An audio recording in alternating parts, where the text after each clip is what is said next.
the daily challenge of cooking meals for your family, home cooking recipes can be a help or a hindrance depending on what you expect from them. Recipes are very good at telling you some things, but they don't help you with an overall kitchen culinary journey. The things that recipes don't tell you, like we've talked about, well, variations of ingredients and substitutions, measurements, oven temperatures, stoves, variations in time, in makeup of materials, and most importantly, why you're taking the steps that you do. Recipes are best used as a guide for cooking meals, just like a musician uses sheet music as a guide for playing that particular song. Have you ever heard a cover version of your favorite song, somebody else doing it, and it's really disappointing? It doesn't sound exactly the way that you would like. I'm a fan of Counting Crows, the band, and went to see them, and Mr. Jones was their big hit at the time, years ago. Well, Adam Duritz comes out and he sings Mr. Jones like it's a poem.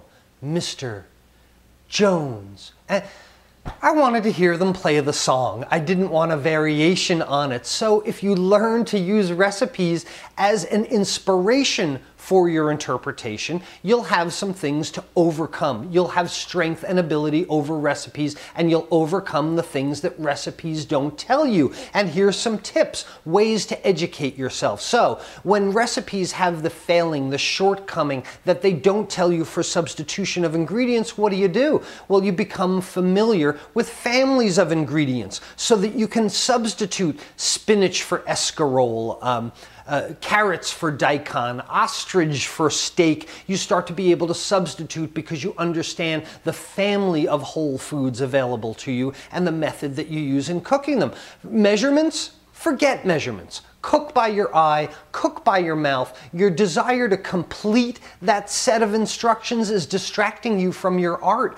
Remember, the cookbook doesn't know your kitchen. The cookbook doesn't know everything, and there's a lot of stuff that it's not telling you. So forget measurements and cook with confidence. Gain the confidence by creating variations on things that you already know. And as for variations in oven temperatures and times and so on, forget about temperatures and times. Your oven is 25 degrees different than your neighbor's oven, and it's going to cause it to cook at a different time. How do you overcome this fact, the things that the recipe left out? Well, you look for visual cues. You look for the coagulation of proteins. You look for gelatinization of starches. You look for caramelization of sugars. You look for evaporation of moisture and reduction of sauces. These are all visual cues that transcend time or temperature.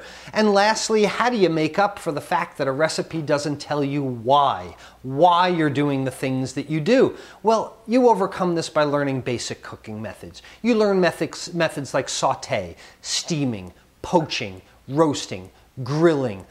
This all enables you to look at a recipe as a method, just like the piano player looks at sheet music and attaches their own personal interpretation. You are empowered over the shortcomings of recipes when you have the method behind it and you can interpret it as if it were music.